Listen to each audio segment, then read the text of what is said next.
Hello folks, Phil Gallagher of ThrabenU here for another Legacy video. Today's video is sponsored by Moxfield.com and we'll take a look at them after round 1. This is actually going to be part 3 of a series. Alex Firo asked me to play 3 kind of try-hard D&T leagues, and after I played the first 2, I was just kind of, I don't want to say disappointed with the list, but I was kind of frustrated after the second time I played Red-White Taxes, and I just kind of kept waiting to see something that spoke to me and something that made me think like, okay, I'm excited about the tech that's here. And then I just looked at Shiro Mooney's recent 5.0 deck list, which includes a couple pieces of spice. It includes Fable of the Mirror Breaker. Now, this is not a creature in your Ether Vial deck, so at first glance, this maybe doesn't seem like it's good.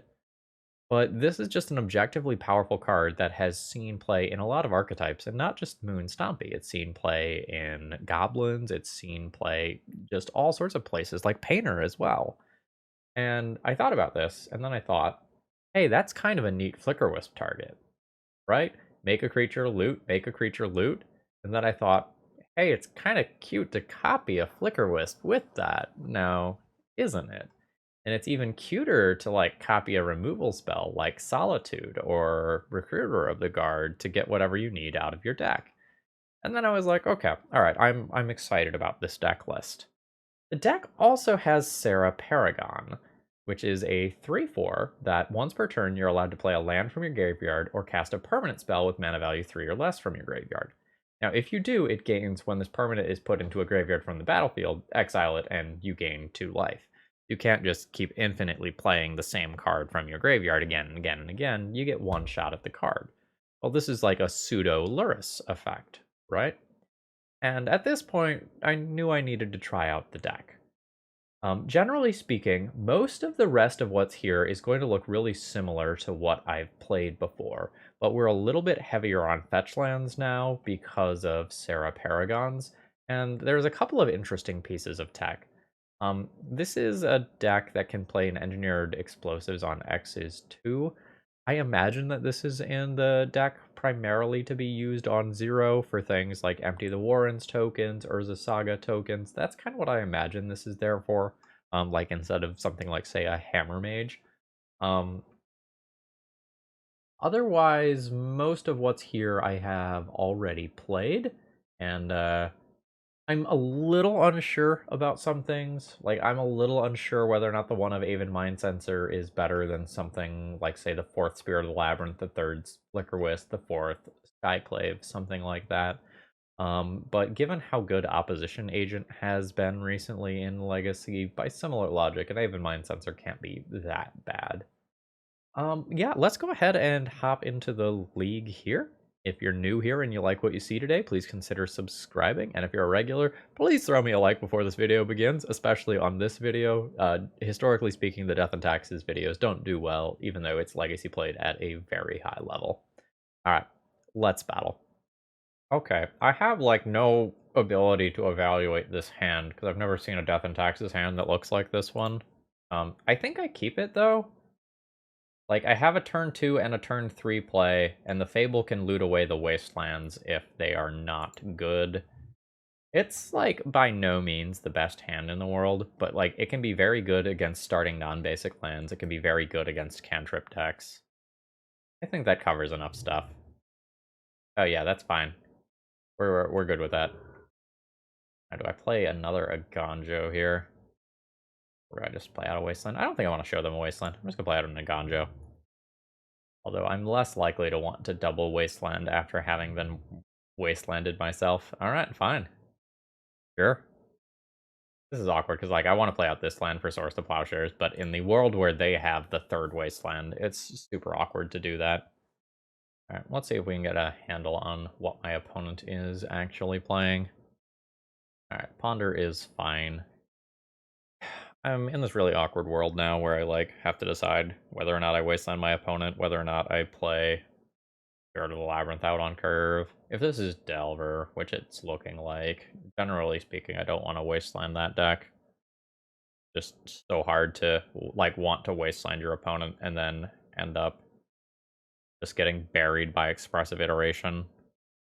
Yeah, I think I'm just gonna play out Spirit of the Labyrinth.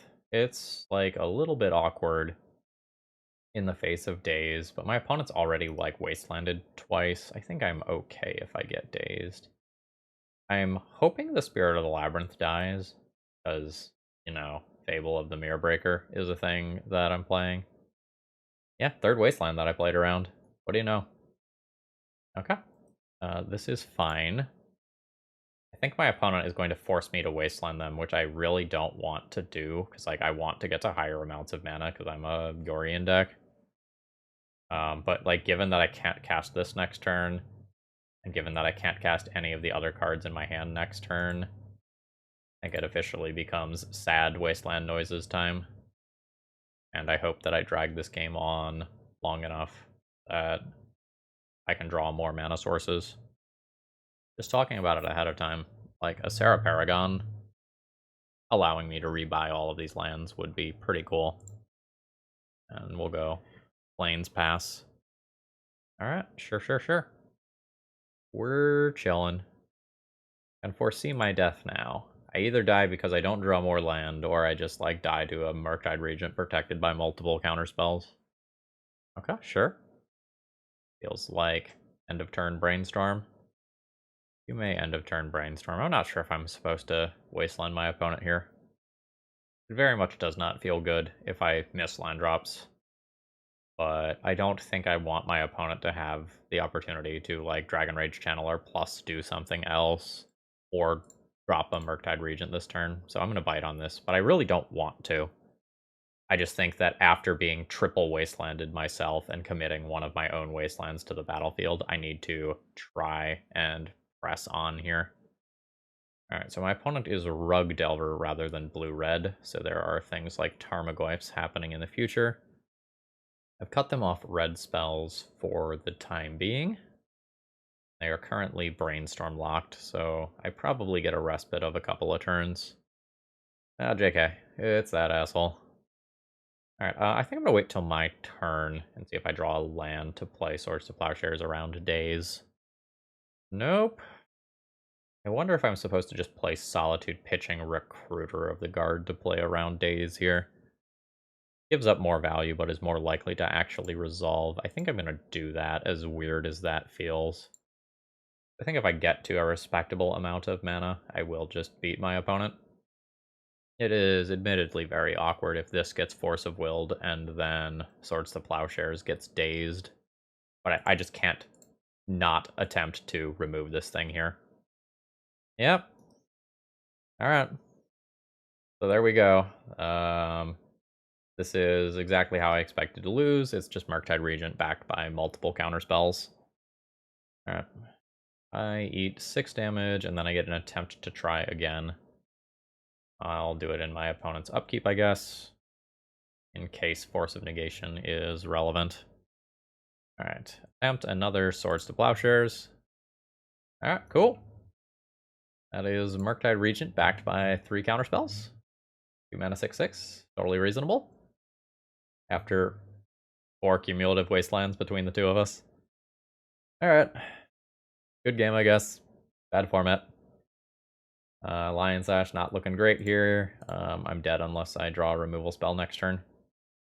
This is like why I don't want to Wasteland Delver. I think I had to in this game. And I wouldn't have gotten past 2 mana anyway if I didn't, right? Alright. I eat 6 more damage. Let's see if I'm alive. There's a Brainstorm. Opponent can find their red mana and just Lightning Bolt me. Okay, there's the 4th Wasteland. Okay, I am dead. GG. I did probably lose this game due to these being a Ganjos instead of basic planes, though. Alright, what am I working with here? Probably working with Pyroblasts, Path, Council's Judgment, probably not Peacekeeper. Not super interested in Magus of the Moon. Not super interested in Cathar Commando. Even Mind Sensor doesn't line up well versus Dragon Rage Channeler, assuming my opponent has that. Okay versus Delver. I'm just trying to play a mono-white game for the most part. Like, do I remove Fable? Fable eats, like, Daze, Force of Will, Spell Pierce, Force of Negation. That's some number of my other cards. Dodge. I can see going down Thalia or Fable here. Maybe it's a play draw thing. My opponent's Wastelanding and Stifling. Maybe in that case, this card is less good. I think normally I'd take out Thalia, but since I saw Stifle specifically, becomes a little bit harder to consistently get and keep my red mana. This hand's kind of whatever, I'll keep it. I will be fetching at sorcery speed here to play around the stifles that I have seen. I don't know my opponent's boarding plan, so I don't know whether or not they will still have them. I don't have another turn 1 play, so I'm just going to Swords to Plowshares that Delver on my turn. Yuck, that's not a good draw for me. I just want a second basic plains here. Attempt Swords on Delver. Alright, that has resolved. And then, kind of unfortunate, because, like, Delver's not that good. But I still need to, like, use removal on it, given kind of the way that this hand looks. I can bait a Wasteland with my second Karakas, which is nice. Although I don't know that I actually want to get Wastelanded right now. So I think I'll fetch a basic Mountain here and just put the Yorion into my hand. Mountain, Yorion, and then I can play a 3-drop around Daze next turn, assuming I either draw something relevant or my opponent plays like a Tarmogoyf or some shit that I can try to exile. Ponder's fine. That's no shuffle. Opponent does not have red mana yet. Yeah, alright. There's a Tarmogoyf as expected. I'll Skyclave that away and start working towards the other cool things that my deck can do. I will leave up the Karakas here. Alright, there's Force pitching Force. Alright, yeah, my Karakas is going. That's expected. Take 4 damage from this Tarmogoyf. Go to 13. And see if my opponent can follow it up with, like, a Murktide or something dumb. They do not. This turn kind of sucks. Like, basically, I can Wasteland my opponent. I don't think that goes well for me. Or I can cast a Flicker Wisp, which doesn't really get any value right now. I'm going to opt to cast a Flicker Wisp in hopes of potentially trading this with a creature my opponent plays, or blinking it for some Yorion value in just a little bit. No point in... Well, actually, I don't need to untap this land, and my opponent has shown me Stifle. So I actually should not blink my land when my opponent has open mana here, since it doesn't matter. So let's just untap their creature, because that's not something that matters. Like, I could untap my Wasteland if I wanted, but I don't super care. I'd rather be representing a red Elemental Blast. I'm somewhat likely to just die to this Tarmogoyf if my opponent has more counterspells, which it seems like they do. So I think I just lose this game if I play Batterskull and it gets countered. So I can either play nothing this turn and play a card around Daze next turn, or I can try to play a Yorion and get cute this turn. Again, it still just sucks against Stifle, though. I think I need to play Batterskull around Daze next turn.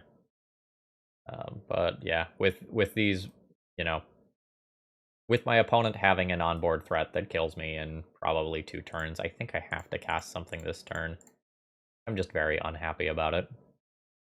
Okay. Do I actually exile my Flicker Wisp?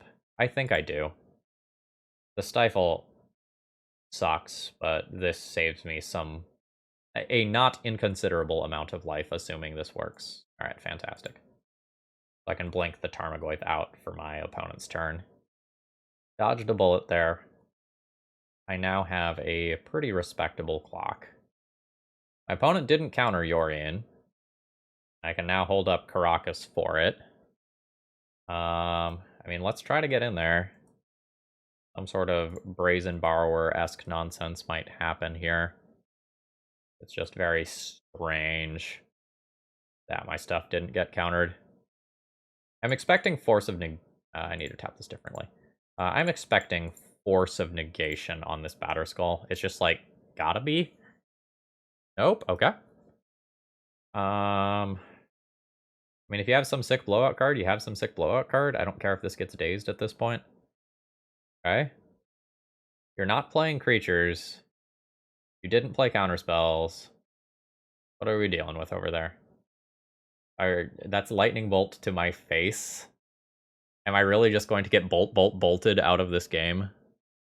That's very disappointing if that is the case. Alright, and the festivities, sure. This is awkward. I block, I'm alive. I think I'm supposed to block and equip to Yorian. Alright, I go to 9 here. Now I'm not immediately dead to, like, a lightning bolt type card that I kind of suspect that my opponent might have. I wish I had a draw step stop. I would have draw step Wasteland. But that's not where we're at now, is it? Alright, let's attempt equip. Attempt to bash in for 8 lifelink and vigilant damage. Opponent goes to 1. End of combat here. We go ahead and blow up that red source. Fantastic. Keeping up Karakas plays around red elemental blasts on Yorian specifically, which I think is something that I'm supposed to do right now rather than play out the Aether Vial that probably has no real impact on the game. Alright, cool. Got the concession. I don't really think I'm going to make any changes in sideboarding. I could play an EE. It's like technically another early removal spell. I just don't think it's that good. It's very slow as a removal spell. Okay. I'll be keeping my hand. Like, I have a bunch of removal spells and a Mother of Runes, which is a perfectly reasonable Magic the Gathering card. Ooh, and my opponent isn't leading on a threat. I don't think I'm interested in wastelanding my opponent. I just don't want to play that game, because I win if I get to casting my big dumb endgame stuff, so, like, I don't want to be in this wasteland war unless I'm forced into it. Yeah, because my spells are just so good. Given that I have so many removal spells, I am fine just playing out the Mother of Runes into Daze, and, like, if it resolves, it's awesome, and, like, eats up a good portion of my opponent's mana on their turn. And if it doesn't resolve, like, that's not that big of a deal, because I'm setting myself up to play other cards around Daze in the future. Now, whether or not I play the Stoneforge Mystic into Daze is another question. The upside of Stoneforge Mystic working is so incredibly high. I haven't seen an expressive iteration yet, but those are presumably in my opponent's deck list somewhere. I just can't give them that much time. Yeah, I think I'm just going to play the Stoneforge Mystic this turn. I just don't know that I'm in the position to wait. Because then I can put Yorian into hand next turn and sorcery speed answer whatever creatures my opponent has. Okay, what am I doing with my life? I feel like my mana is going to be pretty taxed this game, so I don't know that I want Jitte. I think I'm just going to get Batterskull. Like, Kaldra blocks so much faster and is harder to deal with, but Batterskull is much better if my opponent just has a second Lightning Bolt, which they do. This is not surprising, right? Alright, there's a land drop. This will be green mana and presumably a Tarmogoyf. Yep, there it is, 4/5. Probably use a Swords to Plowshares on that and save Path to Exile for a Murktide Regent, which could be even larger than that. Opponent could have Spell Pierce up right now, but they don't have Hardcast Force of Negation, which they would have if I go to Upkeep. So let's just attempt a Swords and see where we go. Alright, it worked. Again, I don't believe that I am interested in wastelanding my opponent here. Again, cutting them off a color is cool, but assuming they have Expressive Iteration in there somewhere to dig themselves out of this mess, I don't really want to mess around with it. And I'm just going to wait to path on my turn so I can path with Red Elemental Blast back up. That is a lot of fucking removal. Let's find some lands, though. Alright, attempt path to exile. You may absolutely brainstorm in response. I just need to hit some lands so I can actually hardcast some of these solitudes. Path to exile shuffles for my opponent's brainstorm, which is, you know, kind of crappy, but It is what it is. There's a wasteland. It's going to take out my plateau. I'm not even going to float the mana and give my opponent that information of, like, what color I might want. Third Tarmogoyf. Sure. This is fine. I do need more land, though. Hey, it's more land. Not the red that I want, but it's what I'm getting. Stifle's kind of a kick in the pants against Solitude, huh? I don't think I can I don't think I can wasteland my opponent, though. Alright, this is Solitude exiling a Solitude. Is getting Force of Will, pitching Daze. Gonna put Yori into hand. I wonder if I am supposed to just Solitude this Tarmogoyf while I know that it 100% resolves. I think the answer is yes. This is not where I want to be, but I think my average top deck as this game goes on is going to get better. And I have a removal spell as well as a life-linking threat kind of waiting in the wing here. Alright. Would not have played that land if I were my opponent. I would have held that. Alright. Land go. Are kind of seeing a disadvantage of not playing a mono-white build here. So my opponent has one card in hand that is not a creature. Or they would have played it out. Let us play a Recruiter of the Guard. Stifle? Stifle. Absolutely. Those are still in the deck. I have one more land and then Batterskull.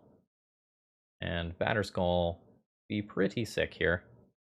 Yeah, I think my opponent should be holding these lands until they have a reason to, like, need to have the extra land out. Don't really have a lot in terms of options here. This is going to make top-decked counter spells from my opponent noticeably worse. Crash in for 1. Opponent's at 24. Maybe they don't have expressive iterations. Like maybe in order to make room for the stifles and such. Yeah, why are we playing these lands out? Especially that one. Like, you are never going to need the 6th mana. It's like hardcasting Force of Will at 5 would be the most expensive thing you would need to do. Alright, this is a Batterskull. And it 100% resolves. I don't even have to think about playing around Daze because my opponent played out their extra land. And I'll crash in for 1. Opponent's at 23 and is in a pretty bad position. Not unwinnable, but pretty bad. Alright, we're chilling. And from this point on, I can potentially hold up mana to protect my stuff with Batterskull. Do I need to play this land? I don't mind playing this land. There's like some minor bluffing things for just holding more cards in hand, but I don't mind giving my opponent a wasteland target here. Because it's not like Thalia Bounce is like the most relevant thing in the world right now. There's a 4/5 Tarmogoyf. My Batterskull more or less outclasses that, and we'll do some stifle checks here and there now. I need to look at some ratios real quick. I've used a couple recruiters. I think I leave this at 2 right now. That's pretty close. Ooh, that's very good. My opponent doesn't have hardcast Force of Will available right now. So this should be pretty safe. Unless there's like the 1 mana counter something if you have a creature power 4 or greater thing. Alright, cool. Pass the stifle test as well. Crash in for 5. Still have 3 mana available for Batterskull shenanigans. And I don't have red mana, but red, like if I get red mana, I have a Murktide Regent covered as well. Brainstorm is good. If I had red mana available, I would think pretty heavily about countering that Brainstorm, though. I'm just pretty far ahead on board. No stifle, end of turn. I'll leave this at 2 for now. That is a Thalia. That's okay. My attack with Recruiter of the Guard is a little awkward this turn. If my opponent has Lightning Bolt for Skyclave Apparition and I attack with Recruiter of the Guard, I lose an extra body that I don't need to lose. So I think I'm just going to attack with these two and not Recruiter. Petty Theft on the Germ is fine. Am I getting in for 2 damage successfully? I am. Now, what am I equipping my Batter Skull to? Skyclave? Put it outside of Lightning Bolt range? Make that decision tree less awkward? I could buy that. My opponent's got a bunch of mana up and only 1 card left. Yeah, that's fine. That occurs. I'm going to try to eat that token in combat rather than play out the Thalia preemptively. The tax mana. It's like my opponent's going to have 1 card, right? You can fetch. Yeah, I think my opponent is in so much better shape and potentially can win this game if they stop playing out their fucking land drops like that. That's the third non-necessary land drop, and my opponent did just have a Brainstorm that they could have used to shuffle that away. And now Vile probably stays on 2 for the rest of the game, since I have, like, Thalia block bounce as, like, a thing that's available. And since my opponent played out their land instead of holding something in hand, I now know that it's 100% safe to fetch a mountain here. Alright. Batterskull equip goes on Recruiter, so Recruiter can also attack this turn. 1, 2, 3, 4, and 5. Crash in for 7. This only blocks creatures with flying, but nice try. Okay, there is a chump block. We'll see a pretty big life total swing in my favor. I have no interest in Red Elemental blasting a Brazen Borrower. Yeah, fetch away. I am very happy with you lowering your life total. This is now lethal on board, so if my opponent casts a cantrip, I just counter it and they die. Because this can't block. Yep. So this is deterministically dead for my opponent. They threw away a lot of value here. Alright, GG's. And I think this is a great example of how much the little things matter in Legacy, right? Like, my opponent was probably a little bit frustrated that just like, oh my gosh, yet another land, and they played it out. And then they drew multiple Brainstorms, where if they had held those lands, they could have attempted to essentially have an Ancestral Recall. And, like, that sort of stuff matters a lot. As a secondary thing here, I think this game was largely easier for me because my opponent was playing Stifle. Like, they're trying to go lower to the ground, but in 3 games I didn't see a single expressive iteration, which is like a card that probably is bannable in Legacy because of how strong it is, especially when you recycle it via Mystic Sanctuary. So I think my opponent made my life a lot easier by, like, kind of the choosing to play this build of Delver, and then also making suboptimal land decisions. Today's video is sponsored by Moxfield.com. Moxfield is a deck building website for Magic the Gathering that has a lot of really cool functionality. So if you are looking to store your decks online and be able to subdivide them into all sorts of folders and organizational systems, this site may be for you.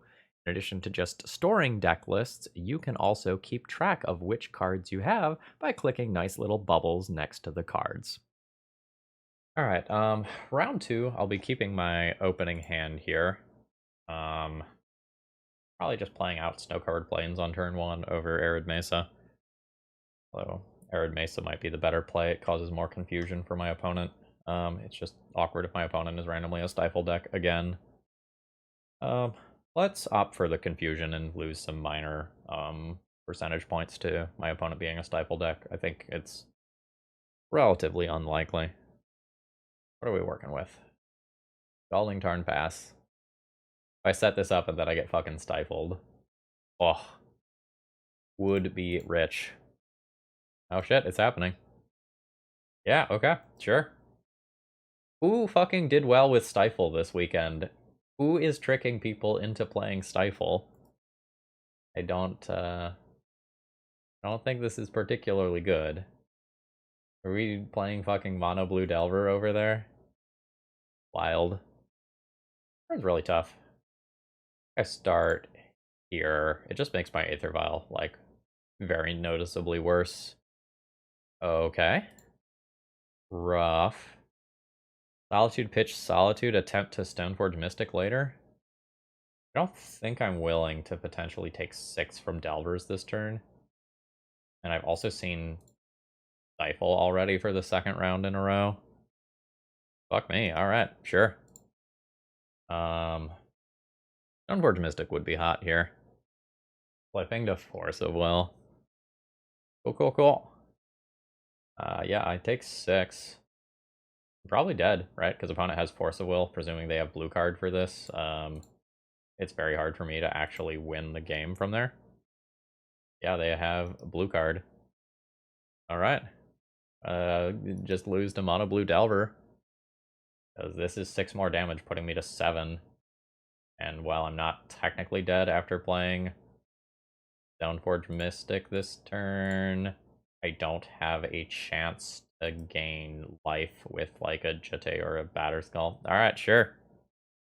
Alright, cool.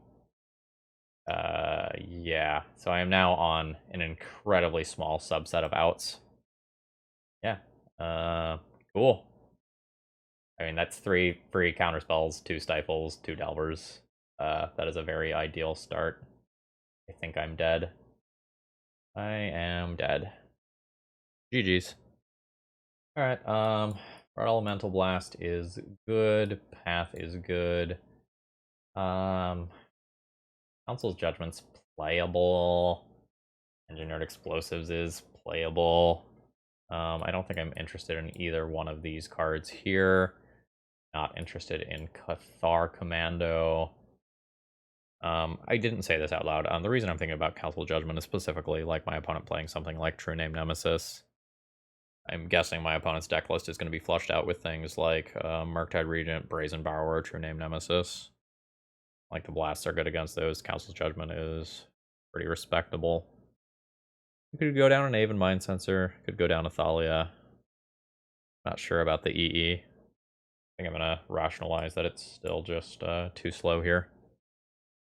This does not have stable mana. Does have stable mana, but is extremely bad. I think I'm still going to keep it and just be unhappy. Pitch the Wasteland and hope that my opponent uses some resources on Aether Vial. I'm also going to preemptively fetch now that I know we are playing against a Stifle for the second round in a row. Alright, there's Vial. Invalidates a lot of my opponent's removal spells if they don't have Force of Will here, and if they do have Force of Will, it's a 2-for-1 in a way that's pretty favorable for me. And now I just kind of have to rely on the top of my deck doing literally anything. Like drawing any 2 or 3 drop in the next 2 or 3 draws is going to make this hand completely reasonable. Yeah, that's great. We'll just play some basics and chill. I am probably not willing to 2-for-1 myself for a Delver. Alright, what are we working with? Ponder's fine. I'm hoping I just kind of get to the point that I can just play all my stuff around days safely. Like, I'd love to draw a 2-drop this turn, for example. That's a 3-drop. I don't want to play that into days. Let's wait. I guess if I'm going to wait, I can put Yori into hand. Alright, Yorion is in hand. Okay, Wasteland on Caracas is a little annoying, but not that big of a deal. Just makes me less able to just play a 3-drop this turn. Yeah, I'll play this game. Not sure if I want to port Island or Flooded Strand. Very close. Like, trying to force my opponent to fetch is very good for me. I'm kind of hoping that they'll just fetch and give me an opportunity to do something around a Stifle. Oh, we have white. Oh, what do we have? Stoneforge Mystic in there? Yeah, we have Stoneforge Mystic in there. I've got multiple removal spells that I can play on my turn, though, so it's not actually that bad. An honest-to-goodness Sword of Fire and Ice in the year 2022. That is wild. Alright, let's fetch. I'll grab a Mountain. And play a Skyclave. See if that gets forced. Does not, which is very good for me. I'm also trying to wiggle into these spots where I can bait Stifle or play around Stifle to the best of my ability. Alright, there's another land drop. There's another Stoneforge Mystic. I'm actually okay at fighting this. That one found a Cauldra. Just kind of sucks that a lot of my stuff is bad versus Stifle. So I think I'm actually going to try to bait a Stifle here with Prismatic Vista. Okay, did not happen. Let's... Let's begin with Jitte. Let's attempt this whole Jitte equip thing. Okay, there's a Stifle. I tried to bait that out. I did not succeed with Prismatic Vista. But now... all my cards are bad versus Stifle. I'm going to Solitude... I think pitching Yorion, so that my opponent can't put that Cauldra into play. I think that's just too much of a pain in the butt for me. I think that's worth 2 cards on this board. Oh my gosh, the second Stifle. Oh, okay, we've got black mana too. Sure. Alright, that is the second Stifle. That is incredibly bad for me. Not sure if my opponent played their turn correctly. I'm not sure if you're supposed to take out that land. But it sure is gonna work here.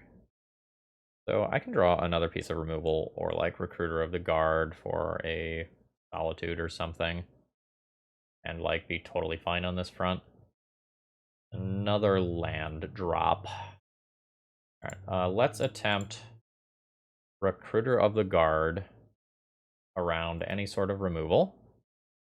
Third Stifle? No, okay, not third Stifle. Let's get a Solitude to remove the Germ token. Attempt an equip here. Swing in with Skyclave. So I've got these Jitte counters now. I've got a choice. I think I am going to go ahead and kill this Stoneforge Mystic, because I know my opponent has Sword of Fire and Ice in hand, and I don't really want my opponent to put that in and equip it to Cauldra. Like, that causes problems for me. The only way this is punished is if my opponent top decks a land. Ponder going on top. Yeah, so this was awkward, because if this exact sequence happens, my opponent can...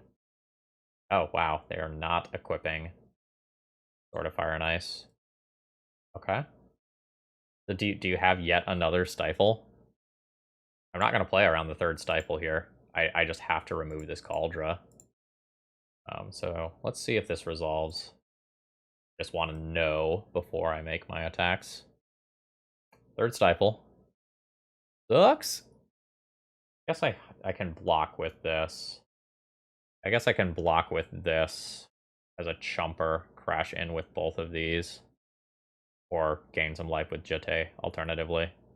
I don't need much to turn the corner on this game, but both of my Solitudes being answered is a little rough. I guess I'm actually not gaining the life because of the first strike here. It's first strike, trample, haste, indestructible, probe, blue, red.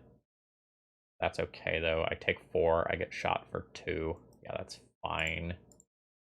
Not ideal, but my margins are really tight here. Alright, Sword of Fire and Ice gets pointed at me. I will gain 2 life. Go to 4. Then I just need to top deck any removal spell for this. Okay, that's not gonna do it.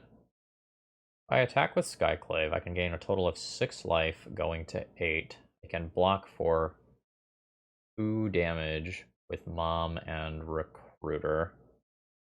Put Yorion to hand. Also very close to just aggroing this game out.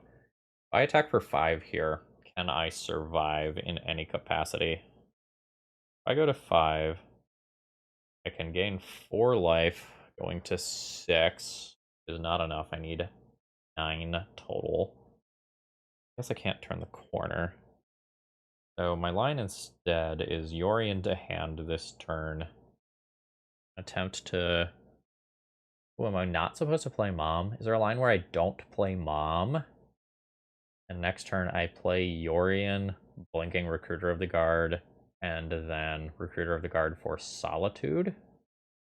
That would work. Can I stay alive? Gain 6 with Skyclave Apparition, going to 8. Recruiter block doesn't quite get there. I need to play out Mom, block with both, and then top deck a white card. Okay, that'll work. Alright. In before 4th Stifle ruins all of this thinking. Alright, opponent goes to 8. I can gain 6 life at a whim. Okay, that is a Snapcaster Mage. Going to target Stifle. Okay, yeah, that is the 4th Stifle. At that point, I'm not on any outs. Okay, I mean, c'est la vie. Okay, we're looking at a Yorion mirror. That doesn't necessarily mean a Death and Taxes mirror, but we are looking at a Yorion mirror. I think my hand is good enough to keep. It's really awkward because I want to fetch basic planes on turn 1. Because I really don't want to get wastelanded right now. But I kind of need this for red for Fable later. So I'm going to very, very, very, very, very, very reluctantly play out a Gonjo and Aether Vial. Force of Will into Wasteland will be crippling, having taken this line though. But we have at least dodged half of that. Now I'm just kind of hoping my deck spits up a few more lands. Ooh, Volcanic Island into Yorion. What if it's Yorion Delver? Wouldn't that be cool? I don't think it's gonna be Yorion Delver. I think it's more likely that this is just an expressive iteration control deck of some kind. Alright. I don't know if I want to cast the Thalia this turn.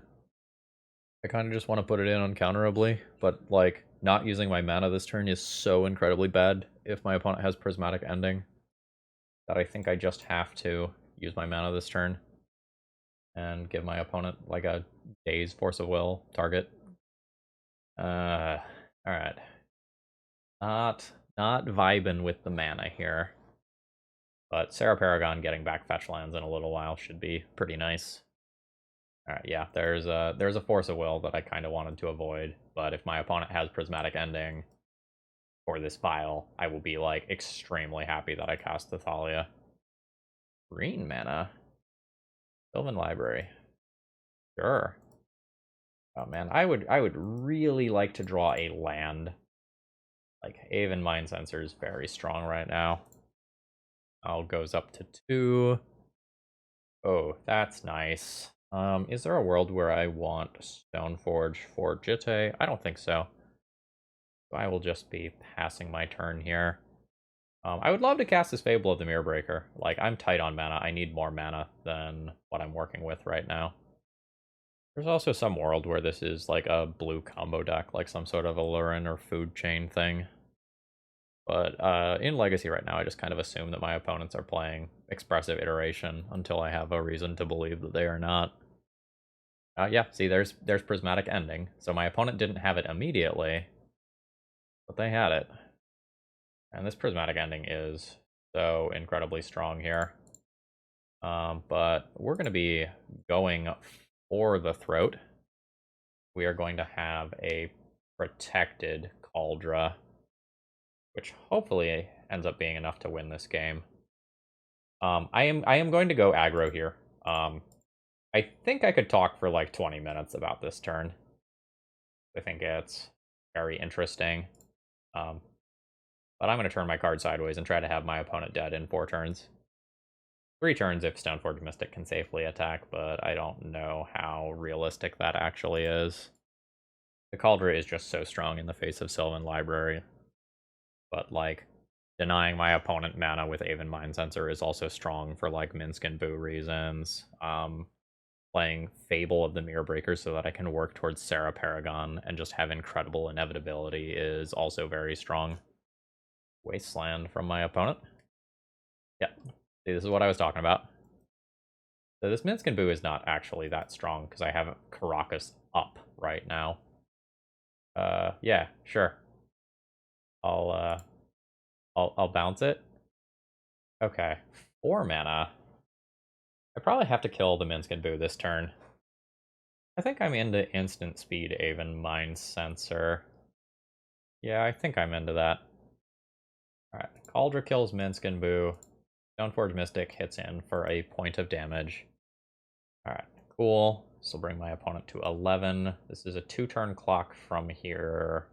Basically, no matter which one of these I play. So I'm just going to hold up mana for Aven Mind Sensor. Playing an instant speed card will make me marginally better versus, you know, a Supreme Verdict or something like that. Brainstorm away. I'm thinking about whether or not I want to Aven Mind Sensor now. I think I'll just float the mana now. Maybe I fetch first. Just make sure we're not playing against Stifle for the 3rd fucking round in a row. Alright, I'll float my mana. We'll see what happens in the 2nd main phase. Alright. Let us attempt the old ambush. Not currently playing around days, although I'm not expecting my opponent's deck to have days. Even Mind Sensor makes them only look at the top 4. Oh, my opponent hit. A Life from the Loam. What is this middle land? That middle land is a wasteland. Sure. 5, 6, 7, 8, 9. I'm not interested in dealing 9. I'm going to go ahead and crash on in here for a bunch of damage. I did a minor missequencing thing on my turn. I should have played this Wasteland pre-combat. I'm always Wastelanding Tundra, so that Terminus can't be a thing that beats me. But that means that my opponent can float white or blue mana in this phase in a way that they couldn't have otherwise. Alright, that attempts to get rid of my mom. I'll protect. Alright, Terminus no longer matters. And I'm fine playing the Reflection of Kiki Jiki, even if my opponent has a board sweeper of some kind. Like, this creates another token later, and this is also just indestructible. So I can't think of anything that beats me from here. I also just have 3 different lethal threats, 4 if you count Stoneforge Mystic and Mother of Runes attacking in tandem. Yeah, okay, good stuff. So we're playing against presumably not black, just 4-color expressive iteration Yorian control. So I imagine I won't really sideboard very much. Like, I'll probably play a Council's Judgment for the Planeswalkers. I'll probably play Red Elemental Blast for, like, Expressive Iteration and Yorian and maybe Uro. I don't think I'm going to be interested in anything else. Most of my cards seem reasonable. I don't know that I'm going to cut very much. I might not even be able to board in 4 cards. Jitte's not exactly exciting. Still think I want all the Source of Plowshares because, like, there's going to be random stuff like Endurances and Uros that I have to deal with. Cathar Commando very specifically answers Sylvan Library. I don't know how much I want to hedge for that if I'm bringing in a Council's Judgment anyway. I can see Cathar Commando going. I can see Jitte going. Given that mana base, I'm not expecting to see... Icefang Coatl. There we go. I could go down some Thalias. Thalia Caracas is a thing. I guess it's a thing on the other side of the battlefield, though, too. Yeah, I could see Thalia going. I could see the Aven Mind Sensor going now that my opponent knows about it, actually. Yeah, maybe that's a trick that I don't want to fuck around with now that my opponent has seen it. But I'm not 100% confident on my boarding here. Not used to boarding with, like, Fable of the Mirror Breaker in my deck list, for example. Hand's kind of whatever, but I will probably keep it. Assuming I draw into some small amount of business, this hand is probably pretty good. And I'll probably start out on basics this game because my opponent has shown me Life from the Loam.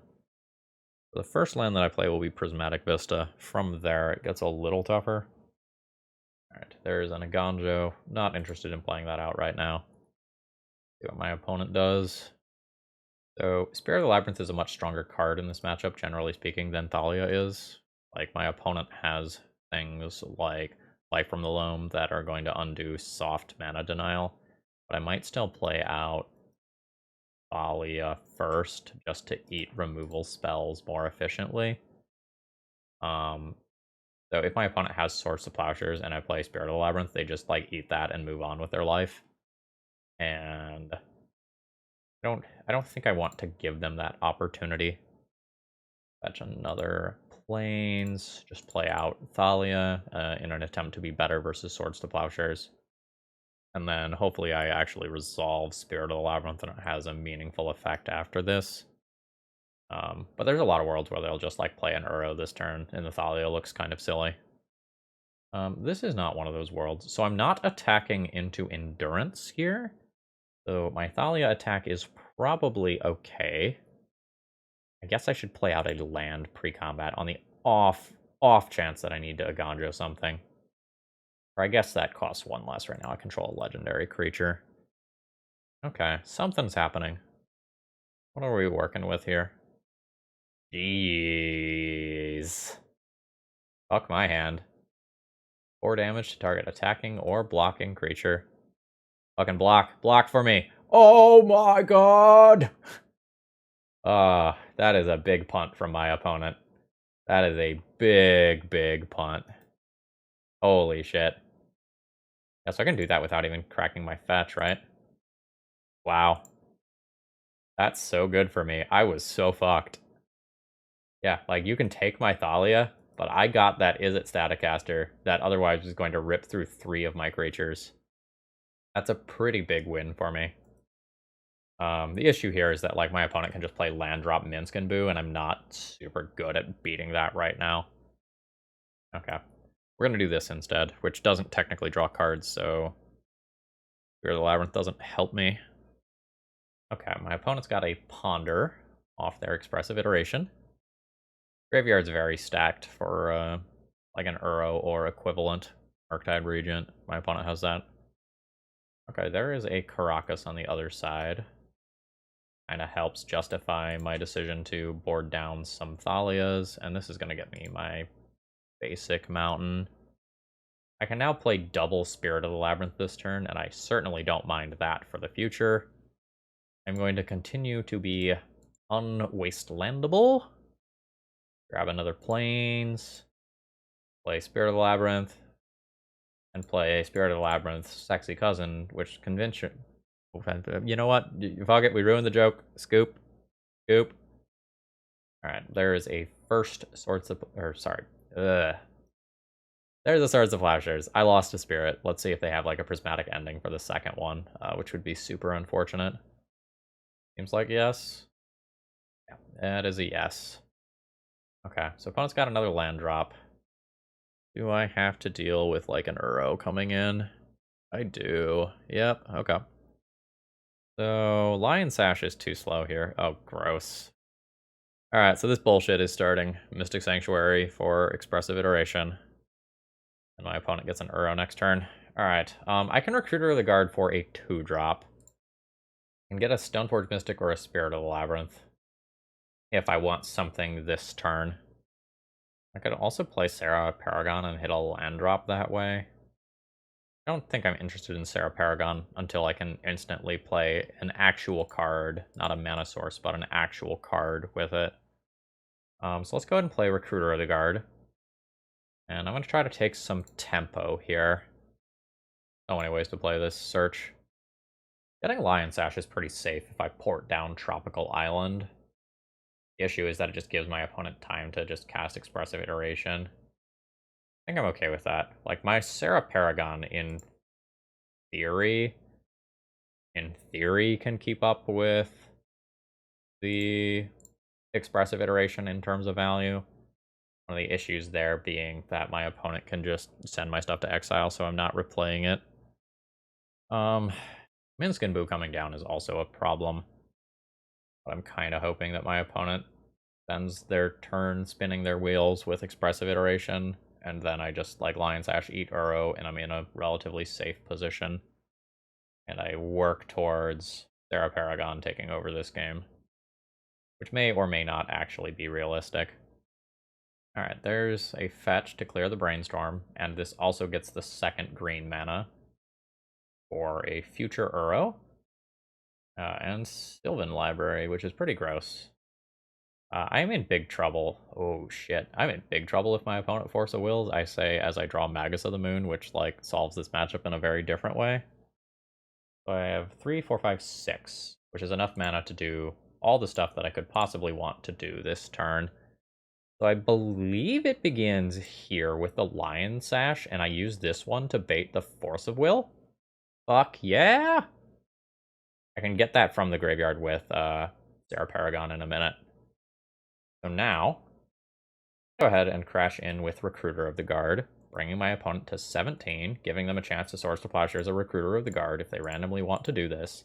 And now I think I win this one unless my opponent's last card here is another copy of Swords to Plowshares. And they did not float the mana. I think we are Gucci, as the children say. Okay, there's a little bit of damage off Sylvan Library. And I don't know how many basic lands my opponent has to draw towards. It's probably not a lot. But they are going to need to find basic land. Oh, Yorion, sure. Yeah, you can put your Yorion to hand. I am not worried about that card right now. Oh shit, a Recruiter of the Guard. That's very good. So with my opponent only having access to red mana, I am totally fine with this attack. It drops my opponent to 10, and then from here it's a lot harder. I'm just going to confirm, I boarded out the Cathar Commando. I think it's time to put points of power and toughness onto the board. I want to play Serra Paragon into Lion Sash. This represents lethal next turn. Lion Sash alone can attack as a 5/5, so that's 5, 8, 9, 10, 11. I have more conservative lines, but this feels pretty good given this pressure. Alright, GG's. Alright, my hand's kind of unimpressive here for, this is round 4 now, I think we're 2-1. The double Caracas isn't great, like Solitude without a bunch of things to pitch to it isn't great. But I think I've got enough here that this is capable. Alright, we're just gonna get fucking Doomsdayed. Underground Sea makes me nervous. This is not a hand that is particularly good at beating Doomsday. Or Storm, for that matter. I'm gonna try to bait a Wasteland here on the off chance that this isn't just a combo deck. And the plan is Rishadan Port until something cool happens and I don't die. Okay, not dead yet. I think that's probably a misplay from my opponent, though. Like, you don't need to play that second Underground Sea there. But this kind of makes me... Okay, sure, that's fine. That's a literal miss. Yeah, but they didn't give themselves the opportunity to keep the best card off Ponder and then fetch Shuffle. So I think playing out that second UC there was just a mistake. Alright, the file goes up. Only reasonable line here is to Rishadan Port my opponent off one of the two Underground Seas. And then next turn, I start having some more reasonable lines. I guess I want to work towards, like, even Mind Sensor off Recruiter of the Guard. My opponent says, try hard day today. You bet. Alright, so let's tap that Underground Sea. So I've got real problems if my opponent can cast a Doomsday this turn off a Dark Ritual or Cabal Ritual. Opponent says they'd rather get wrecked by my area of expertise than just a random Caves of Chaos Adventurer. Which is, you know, fair. Okay, I get another turn. So this is where I'm going to have a big decision point. I'm always casting Recruiter of the Guard, I think. I can get... Well, might not be true. I can get, like, Thalia this turn as a stopgap. Or I can get Spirit of the Labyrinth as a stopgap. Or I can wait until next turn and have Aven Mind Sensor. Aven Mind Sensor would legitimately stop Doomsday. I'm just going to double check wording because I believe that is a search. Yeah, search. So my opponent would only look at the top 4 cards to make their Doomsday pile. So I could, in theory, just Rishadan Port my opponent again, and then try to cast Recruiter of the Guard for Aven Mind Sensor for the win next turn. I think that's better than playing Thalia this turn, because Thalia and Rishadenport deny similar amounts of mana in a lot of worlds. I'm still going to tap an Underground Sea, although it's awkward if my opponent brainstorms in response. They're just floating a random mana. Oh, it's a Consider instead. Yep, sure. Yeah, it's possible I'm supposed to tap Swamp there, so that doesn't happen, but I'm more nervous about leaving my opponent with blue specifically. There is the Doomsday. And, like, Consider into Lotus Petal into Doomsday. Like, that's a situation where the Thalia is much better than the Rishadenport. I have to figure out how to win from here. It's tough. It involves keeping my opponent off of blue. I think I need to draw a port or a wasteland.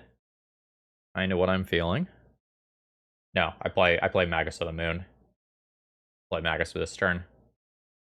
I will cast the Recruiter in a counterable way. Okay, that's very good. Yes. Grab Magus of the Moon. Activate. Yes. Put in Magus.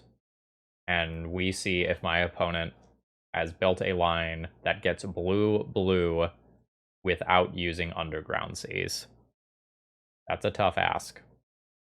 Cavernous Souls won't make it if they got that. Alright, there's a Street Wraith bringing my opponent to 6. Guess I could have built an LED-based pile. I can start trying to do this and cross-reference it. There's their LED, assuming they are playing 1. Duress is still a miss. They do have Solitude, so the library does also need to be empty. Alright, I am at least getting another turn here.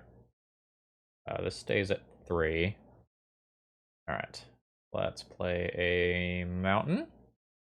Let's crash in for 3 points of damage, putting my opponent to 3. Now what? I can Flicker Wisp out a swamp. I'm not sure that that matters. If I cast a Recruiter of the Guard to get something and my opponent has a Force of Will, it's kind of a problem. 1 Force of Will, 2 Force of Will, 3 Force of Will, 4 Force of Will. Okay, I don't have to play around Force of Will. I don't have to play around Daze.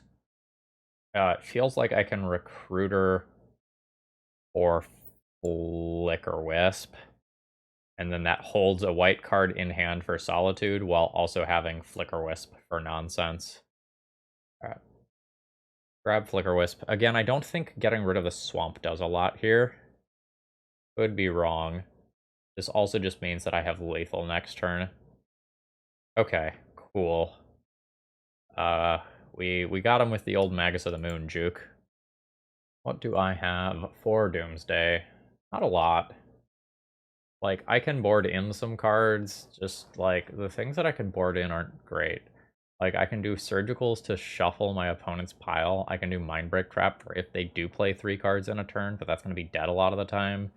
And, like, the Pyroblasts and Red Elemental Blasts don't actually answer the Doomsday itself, and the Thassa's Oracle is sometimes uncounterable. I'm not super interested in Jitte. Our Commando is perhaps not at its best. Lion Sash is not at its best. I'll probably board out most or all of the Swords to Plowshares. They technically can interact with a Thassa's Oracle or like a Sheoldred or something. I'm not super into them. So that gives me 5. Do I want more than this? Not really a Serra Paragon matchup. It's not really a Swords to Plowshares matchup. The thing is, like, the Mindbreak Traps aren't great because a lot of times my opponent goes just like Dark Ritual into Doomsday past the turn, and then Mindbreak Trap doesn't interact with it. But I guess especially on the draw, this is probably fine. Let's get rid of this top end. Like, I can kill my opponent with a ham sandwich if I stay alive long enough to get to that point. Right? Like, a lot of times, I only need to deal, like, 7 points of damage to my opponent to kill them. This is a really weird hand that I think I'm supposed to keep. I can Wasteland an early Underground Sea, although that's not happening this game. I've got Mindbreak Trap for like a ponder into like Lotus Petal, Dark Ritual, Doomsday, or something like that.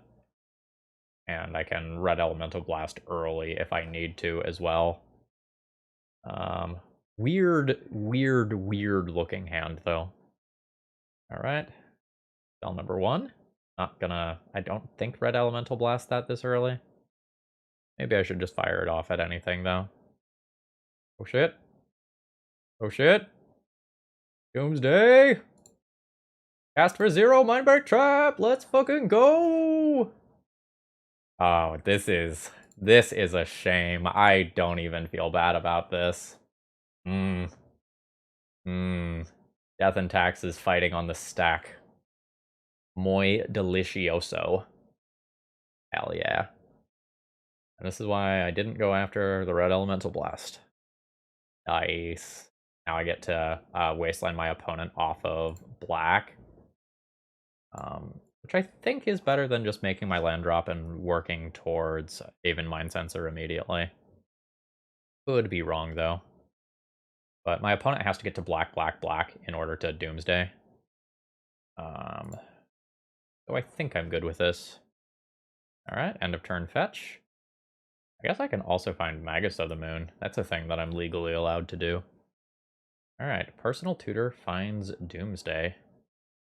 Alright, it's on top. It happens next turn in a lot of worlds. So, I always need to cast Recruiter of the Guard here. But this is a very awkward Recruiter of the Guard. So, if my opponent can cast Doomsday, I do not want to get Haven Mind Sensor. And if they can cast Doomsday, I need to get something like Thalia or Magus of the Moon. If they can cast Doomsday now and I put Magus of the Moon on top, though, they can try to build a pile that beats Magus of the Moon. Which is, in turn, also really awkward. I think I am going to grab the Magus still, though, and try to go for this free win. They need to have another Dark Ritual or Cabal Ritual. Shit. Alright. My opponent gets to Doomsday. I'm going to make their mana hard, and I'm going to have a pitch spell for Thassa's Oracle. So my opponent has to, like, get another island and Thassa's Oracle, which is pretty unlikely to happen next turn. And if they play out some artifact mana, I can grab it with Skyclave Apparition. Needle points towards my opponent winning here, I think, but there's worlds. Okay. My opponent has played Scalding Tarn. Makes the whole Magus of the Moon thing much worse. Such is life, right? So now I'm mostly hoping that my opponent cannot actually go off next turn. And I'm going to play this out still, I think representing Red Elemental Blast as something that my opponent has to keep on their radar. They've just shuffled their... What? They've just shuffled their deck? So their cards are now in a random order on top. They might die to me just attacking them twice. Like, especially if Street Wraiths have to get involved. I kind of feel like my opponent just punted this. Like, I could be wrong, and this could work out in their favor. Oh shit, that's very good. Alright. 3 damage at my opponent. They go down to 4. I will play Spirit of the Labyrinth. And now the Street Wraith, Ponders, Considers of the Worlds will be shut off once this resolves. Okay, there's Edge of Autumn. Okay, I think I'm good. Because they draw 1 card for turn. They play Thassa's Oracle, if it's not the bottom card of their library. And then I Solitude the Oracle and win. Yeah, that is the match win there. GG's, we're now 3-1. Alright, this is a medium minus opening hand. It's very good if one of these Aether Vial sticks. And pretty bad otherwise. With the second Vial here, I think this is a begrudging keep. I'm not, like, thrilled about it. It's okay unless both Vials are answered. Green Sun for Dryad Arbor. This is awkward, because I need to play this Aether Vial out as soon as possible. This might look like a little bit of a weird line, but I think I'm supposed to just give up this Thalia or the Spirit of the Labyrinth, neither of which is probably good in the matchup that I'm looking at, to remove this creature right the fuck now, while also getting Aether Vial going. This is probably not a play that I would make if I had a second land. But I just need to get my stuff going here. And then we'll get a basic Plains and cast Vial. Prismatic Ending is a thing that, like, very much could happen from the other side of the battlefield. But I'm trying to set myself up for success. I can still remove another creature, like an Elvish Reclaimer, if I need to. That is a crop rotation. So this gets rid of Flagstones. Flagstones go to graveyard, and then my opponent can put a Plains card onto the battlefield tapped. Another Savannah. And then they can find whatever they actually wanted to find with crop rotation. The Yavimaya, or an Elvish Reclaimer. Is it also the Prismatic Ending? No, it is not also the Prismatic Ending. Alright. File ticks up. Force the Plowshares eats Elvish Reclaimer right now. And then I can work towards this other stuff being good. I need to put this other Vial into play before Thalia goes into play. And Thalia probably goes in before Spirit of the Labyrinth, unless my opponent very specifically has Sylvan Library. I'm not too worried about them drawing cards. Oh, that's annoying. Alright, yeah, and they just immediately take that out, which is very strong here. I am stuck on mana. I have not found a land in 3 draws. I do have another Vial, though. Again, I would have 100% mulliganed this hand if I did not have the second Vial. I don't think 1-land Aether Vial hands are particularly good anymore. Alright, I mean, that's a 1-turn clock. And they are going to make it at sorcery speed. They don't have to play around Flicker Wisp right now. They just need to dodge like 12-ish outs here. And they did not dodge. I should go to their turn. I guess it doesn't matter. Right, if they have the other crop rotation, I'm dead 100% of the time. And if they don't, yeah, I guess it doesn't matter. So I guess I'll do it now while they have 1 less untapped land. Get them. It's gonna be a long game. Okay, yeah, they do have the crop rotation. This gets Sajiri Step, and I die. Womp womp. The tools that I just had on top of my deck were not just particularly good for this matchup. GG's. Like, all the Spirit of the Labyrinth Thalia stuff is not where I want to be versus this deck. Generally speaking, I don't have much for this deck. Like, the stuff that's here is in the main deck, right? Like my Caracas, my Swords to Plowshares, my Solitudes, that sort of stuff. I'll probably play a Council's Judgment. Peacekeeper and Path to Exile are also playable. Peacekeeper's borderline here. Like, it can stop my opponent from killing me with a Merit Lodge or a couple of Knights, but it's relatively fragile against my opponent, who is going to have, like, Swords to Plowshares, Prismatic Ending, maybe even, you know, Council Judgment, Path to Exile as sideboard options. It might just make the cut, though. Like, I'm very much not excited about Spirit of the Labyrinth against 3/4 Elvish Reclaimers once there's a couple lands in graveyard. I'm also similarly not excited about Thalia taxing my own Swords to Plowshares. Thalia worse than Spirit of the Labyrinth? Like, they're both bad. They're both bad. I think the tiebreaker here is the fact that I have Fable of the Mirror Breaker. I'm also going to board out 1 Thalia for an EE.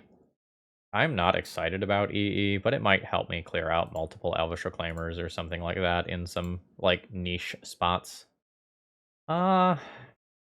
This is not worth mulliganing, but I'm not excited about it. Like, I would much prefer to have a removal heavy hand versus this deck. Because, like, removing Dryad Arbor is important, removing Elvish Reclaimer is important. And, you know, like, stopping that whole Merit Lodge thing, also kind of a big deal. Alright, what you got? Are you removing Mom? Are you playing your own threat? Oh, hell yeah. Is this basic mountain? Probably basic mountain. And Solitude as my draw for turn. Do I want to fetch now? Yeah, I'll thin a land out of the deck. And this could just be Caldra. It can also be Jitte to just make an Elvish Reclaimer that's played out worse since I already have Batterskull. I buy that. Jitte counters are pretty nice given that like I already have some removal. This is just a lot of removal. And as this game goes really long, I can blink the Stoneforge Mystic to get another piece. This just allows me to use my mana super well on my turn. Like 2 mana, cast Jitte, 2 mana, hold up, putting in Batterskull at end of turn. If my opponent plays out something larger like a Knight, I can Council Judgment or Solitude it out of the way. Alright, there's a Yavimaya into a Green Sun for Dryad Arbor. And this smells like Swords to Plowshares to me, so I'm probably not going to try to kill the Dryad Arbor this turn. I'll just play more conservatively than that. Go ahead and cast Jitte. Pass the turn. I don't need to fall for what feels like an obvious trap. Like, it's possible it's a very good bluff instead. But I think my position is strong enough that I don't need to mess around with this. I also don't think it's worth 2-for-1ing myself here, given that I can hardcast a lot of this stuff next turn. Like, I have Council's Judgment plus Jitte equip as a thing that I can just do with my turn. And that's real good. A Wasteland, I have fully played around that this game. That's quite good and rather annoying. Okay, this is fine. A little awkward if my opponent, like, has the Swords to Plowshares as well. 2 mana. Put in the Batterskull. Now, how do I approach this? I think it involves starting my turn with casting a Council's Judgment. Yeah. Well, let's cast this. My opponent will crack this, destroy Jitte. And then I'll get rid of Elvish Reclaimer. Yep, as expected. Now, Elvish Reclaimer is gone. I get to attack for 5 damage. And very notably, this puts me to 23, which is more than 20. And now I get a Mother of Runes as well. If I don't get Wastelanded, I can hardcast Solitude on my turn. I kind of expect to be Wastelanded, but I'll still be able to cast Solitude if I absolutely need to by putting Yorion into my hand. Okay, you may absolutely give your Dryad Arbor protection from a color of your choice. Pro white it is. Ramunap Excavator is a Magic the Gathering card. But my opponent is allowing me to Solitude that Ramunap Excavator by not just wastelanding me and holding up Dryad Arbor as a blocker instead. So that's a thing. Solitude. Junk Ramunap. Okay, it is another crop rotation. So what they did was not necessarily a mistake, it was a choice.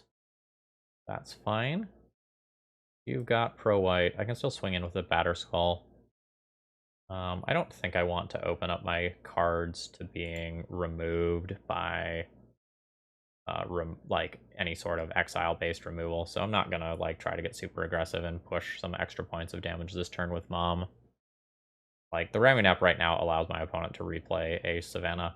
Like, while it's worth attempting to get out of the way, I don't think it's worth super fighting hard over. Alright, you can Wasteland my Rishadan Port. That's okay with me. I don't really like the second Wasteland there. It gets a little annoying because I'm planning on Yorion-ing in the not-too-distant future. And Knight is very good in this circumstance. A Vial. I can give Solitude Pro Green. Crash in, attempting 7 damage. The issue is if I just attack with Batterskull, my opponent blocks with Dryad Arbor. Knight is then a 5/5. Does my opponent chump block with Dryad Arbor this turn? I can also just give Pro Green and have my opponent on a 3-turn clock, which races any sort of Merit Lodge situation pretty handily. I think I'm willing to go in with both of these creatures here and just put on the pressure as hard as humanly possible. Pro Green. Yeah. See how my opponent reacts to this. Then another crop rotation. Another crop rotation is tough. Okay, it's not another crop rotation. Alright, cool. I am at 34 life. And I get to play Aether Vial while throwing Yorion into my hand. My opponent's on a 2-turn clock, and I'm out of immediate Merit Lodge range. But Maze of Ith can do things quickly, and these are currently forests, and Dryad Arbor is a recurable blocker. The things aren't necessarily over yet. It also gets weirder if my opponent has access to Glacial Chasm. They may or may not actually have. We've got something over there they're trying to cast. A green sun for 1. A Sylvan Safekeeper. Sure. File goes up. Alright, I do get to attempt Yorion this turn.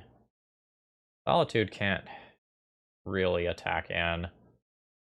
I don't really want to attack in with Solitude, because my opponent could, like, block with Ramunap, and then that would be awkward for me.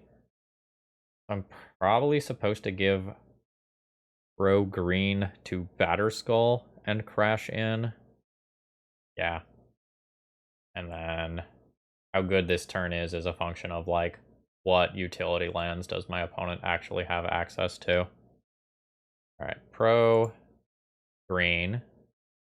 Crash in with it. My opponent can't block, but they can activate Knight and get Maze of Ith, which I assume is coming here. Alright, there it is. Okay, this is fine.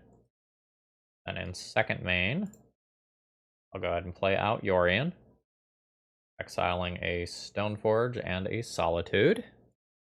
Go to my end step, bounce those cards. Solitude will attempt to remove Knight, I guess. I think pretty much no matter what I target, my opponent just sacrifices a land with Sylvan Safekeeper. This is going to get Lion Sash instead of Cauldra. I think. Just gives me something to do with my mana. And really helps to check the Ramunap and Knight of the Reliquary. Yep, okay, there we go. Was expecting that. But I can remove 4 things from my opponent's graveyard on my turn. Urza Saga ticks up. Unclear whether or not my opponent will be able to even, like, make the mana to realistically make and utilize that token well. Alright, cool. Pick this up. I don't mind another land drop here. Just will be basics since my opponent is a wasteland deck. Alright, now I can take 5 things out. So this can attack, this can attack, this can attack, this can't attack. Yeah. Now my opponent's kind of in a tough spot. Alright, you may have a 1/1 blocker. That doesn't trade with my stuff. Alright. Yorion is mazed. And we're going to try to fight a little bit. Okay, that's just a chump instead. Opponent's going to take 3. Go to 5. I'll go ahead and put this in now. Yes, there is a Lion Sash. Let's preemptively junk Wasteland. Or sorry, Dryad Arbor. Let's... I don't really care about Wasteland. Get rid of both of these. And I need to hold up 1 to take the Urza Saga out of graveyard in the worlds where I don't just eat a Pithing Needle off that Urza Saga. Yeah, Savannah's fine. Okay, there is a Thespian stage. I am at 40 life. I am soon to be above 40 life. Alright, opponent opting not to make a construct here. Might not actually get the chance to remove this Urza Saga due to how priority works. This is a replacement effect, not a trigger, so my opponent can immediately replay Urza Saga. Opponent's thinking about tapping Knight. Alright, they're just going to send that away. Opponents played their land for turn. They don't have an extra land drop right now, so I don't need to respond here. Okay, they're going to make a Merit Lodge. This is not really a problem. Like, it is one very good blocker. And I have many lethal threats as of right now. I think I want this Vial at 3. Another land drop. Okay. So if I attack with everything except Mom, my opponent can eliminate 4 creatures from combat. 1, 2, 3, 4, taking 2-ish points of damage. And then I Mom Protect whatever Merit Lodge gets in front of. Gain roughly 7 life in process, probably closer to 3. Yeah, this is fine. 1. Yeah, there's not a world where this is lethal damage. Get him, get him, get him, get him. This doesn't need to come in. It just gets blocked by that freely. Yeah, so it is just these. Okay, cool. I get to take out the Ramunap. I'm sitting here thinking about whether Solitude is more valuable than Lion Sash, because having 2 lifelink things is really good against Maze of Ith specifically. I think Lion Sash is too good right now. I'll still be at 43. Yeah, I think Lion Sash is too good right now.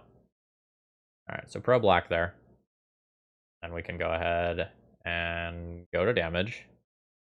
Okay, I thought that already happened, but I guess I had already just kind of assumed it was happening. Alright, opponent goes to 1. I'm gonna go ahead and just have some snack time now. I don't need to eat absolutely everything here. But, like, I have a bunch of mana, and it's just safer to start eating away at this stuff immediately.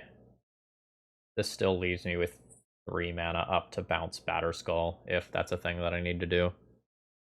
Also, what game is it? Because we've used a lot of clock. Alright, cool. Opponent is not in the position to attack. Fine with going down 1 more point of life. And let's just keep eating away at my opponent's graveyard, because I'm about to untap anyway. Go Gadget Lion Sash. Alright, Vial will stay here. These Swords to Plowshares. That's pretty good. So every single one of these cards is lethal. My opponent could have another Maze of Ith. I think I just attack with... Swords to Plowshares is super weird. In the face of Sylvan Safekeeper in particular. It's possible this is just a turn every creature sideways turn. And say your last card has to be Swords to Plowshares, but that feels kind of bad if my opponent does have a second Maze of Ith in deck. Let's awkwardly attempt this pre-combat and see how my opponent responds, see if they sacrifice a Flagstones immediately. Okay. They could have a Glacial Chasm. That saves them for a turn. Have a Caracas they can use to bounce Yorion. Now I need to Lion Sash this card out of there, which still leaves me with 5 mana. This creature's now tapped. It cannot block. Let's see what this finds. Alright, so Night Now gains Shroud, which fizzles Swords to Plowshares. Now I have 1, 2, 3, 4, 5 different lethal attackers. So 1, 2, 3, 4 of these are covered. So I can take a risk and crash in with everything, and if my opponent doesn't have an instant speed removal spell, they're dead. Or I can just keep playing this game as is. This is tough. So if I'm wrong, I like lose Lion Sash. And then I Stoneforge for Kaldra. Post combat. That's not actually that bad. Alright. Get in there. Alright, Yorion gets bounced. Germ gets mazed. Lion Sash is blocked. Mom is blocked. Is your last card Swords to Plowshares? No, it is not. Tough game. Alright, and we are going to game 3 now. No changes from my side of the battlefield, although I have to pick up my pace of play a little bit here. I'm not in this is a problem territory, but if I have another extremely grindy game like that last one, it's just not okay. This is a reasonable hand of Magic the Gathering cards. I will keep not worried about my clock until I hit about the 3-minute mark. I'm going to try to a little more actively F6 through my opponent's turns when I can. Alright, cool. Aether Vial is a card that eats clock, which I'm not a fan of, but c'est la vie. Like, it's also just very objectively powerful. So, like, if I get my stuff going, it will be strong. Always yield to this, save some time, pick it up. I think I am supposed to be a little lazy here and just fetch basic planes, play out a new Aether Vial, pass the turn. This is going to ramp up very quickly, but Collector Oof off a Green Sun next turn would be very strong. That's also very strong. It cost my opponent Knight of the Reliquary, though, so, like, that's not nothing. I will need another land here. My opponent doesn't have access to green mana, which may be costly. Try to put the metal to the metal here. I have Batterskull in hand. That probably just means I get Lion Sash. And I assume this eats Swords to Plowshares at end of turn. Yep, no problem. Yeah, okay, opponent does not have a hand that possesses green mana. Do I have red cards in my deck, period? Yes. So that'll be this. I think I'm just gonna Recruiter here. Yes. Find Magus of the Moon. Like, before my opponent has access to green mana, this is incredibly strong. Doesn't fully shut them off of mana, but it's really damn good. Well, that gives them a chance to play something green. And then I will Solitude it, in all likelihood. Sylvan Library. That's very good here. Alright, Plains. Crash in with Recruiter. Deal my opponent 1 point of damage, put them to 19. I am fine with just slamming the Magus here. Like, if it gets swords, it gets swords, and if it doesn't, it's very strong. Alright, Magus resolves. See if my opponent does anything with floating mana. Alright, a Path to Exile is fine. I will pick up a new basic. Alright, there is an end of turn crop rotation. Find a... Oh, I found a plateau. My opponent has Minsc and Boo. That's what I'm presuming that means. It could be them just finding another color for a prismatic ending, though. Alright, there is a Thespian stage. Alright, let's yield to library. Okay. No bonus card there. 4 mana. It sure looks like Minsc and Boo. Okay, it is. That may or may not matter a lot. I'm going to take the 4 here and not use Solitude yet. I kind of want to see what my next draw is and then make a decision from there. Ooh, Elvish Reclaimer is very good. Path to Exile is great. Without thinking about this too much, Serra Paragon, play a land from graveyard, fetch, gain 2 life, get a Plains. I think I just path this out of the way right now so that I can poke Minsc and Boo. And then I will probably end up junking that hamster with a Solitude. Minsc and Boo's loyalty on a plus is 4, which dies to onboard stuff. I'm good with Solitude, pitch Thalia, and then try to ride these cards into the endgame. Ooh, opponent took a lot of cards there. Okay, so I'm going to do this now in response to that minus ability. Is hopefully the game-ending blowout that I want it to be. Crop rotation is awkward. Oh, opponent has it. That's super unfortunate. Now I lose my Serra Paragon that I was intending on winning the game with. That's fine. I lose Serra Paragon. I hopefully get to just kill Minsc and Boo. If my opponent plays a blocker, it's a problem. Yeah, that's very good. Okay, Mox Diamond as well, getting rid of an excess legendary land. And Knight of the Reliquary. That was a very good turn for my opponent. And I still have the Minsc and Boo on board to deal with. I'd love to draw like a Council's Judgment. Opponent's got something else too. Holy shit. Okay, that's all very good. I don't know that I win this game from here, especially considering my clock. Alright. I'm gonna eat a bunch of land. Alright, there's a bunch of stuff gone. I still can't attack. I can attack next turn. I can't F6 my opponent's turn. I think my opponent wins here. Like, this is just a lot. I don't lose immediately, but like I've got a Merit Lodge to deal with now. In addition, oh fuck, I guess Swords of Postures out of the graveyard. Like in addition to everything else, my opponent just can make Minsc Boo, or sorry, can make Merit Lodge. Like the Minsc Boo is potentially beatable. Some of this other stuff is potentially beatable. These things in combination just aren't. I think I win that one if my opponent doesn't have the crop rotation. But a draw 4 that killed my Serra Paragon was just too much.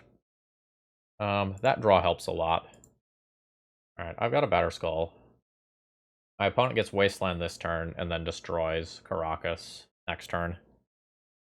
So my situation is very bad. Like, this helps in the short term, but it's not enough for the long term.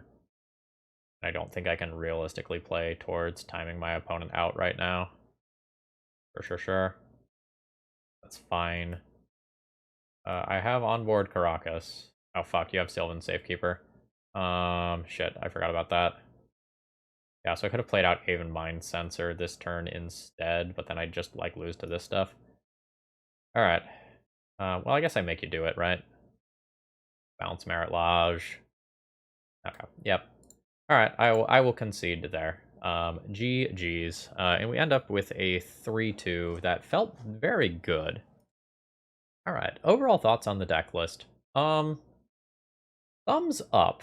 I'm very unsure about some things, though. Like, Fable of the Mirror Breaker didn't really do anything in this league. Conceptually, it is interesting to me, but I think playing this alongside Spirit of the Labyrinth is enough of a thumbs down where I don't actually want this card in my deck. Very much could be wrong, though, because it is really good endgame value and an objectively powerful card. But without the ability to accelerate this out early, via like an Ancient Tomb, and given how much other stuff you have to do with the mana, I don't know that you need this. The one of Magus of the Moon was worth its weight in gold this league. Like, it was very good. I was very, very happy with that.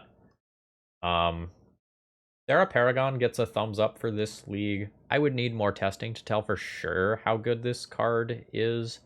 Like, it was very threatening in a couple of cases. Like, bringing back a Lion's Sash was something that it did in this last game. Like, it got me a bonus fetch land to play an extra card in a turn, and then, like, it would have started bringing back other threats while also being a 3/4 flyer that dodges things like Lightning Bolt. But, you know, again, how many curve toppers do you want for Death and Taxes? You know, are these 4 cards here better than extra copies of things that already exist in the deck? That I don't know without playing a much greater sample size of games. Very unsure about Engineered Explosives in the board still. I brought it in one round. It's okay. I don't know that it's better than other options. But generally speaking, this felt good, and this was a very fun league to play. Anyway, folks, I hope you enjoyed. If you did, please click the like button on the way out. It helps out a lot. I wouldn't ask if it wasn't important, and I hope you all have a great rest of the day. See ya!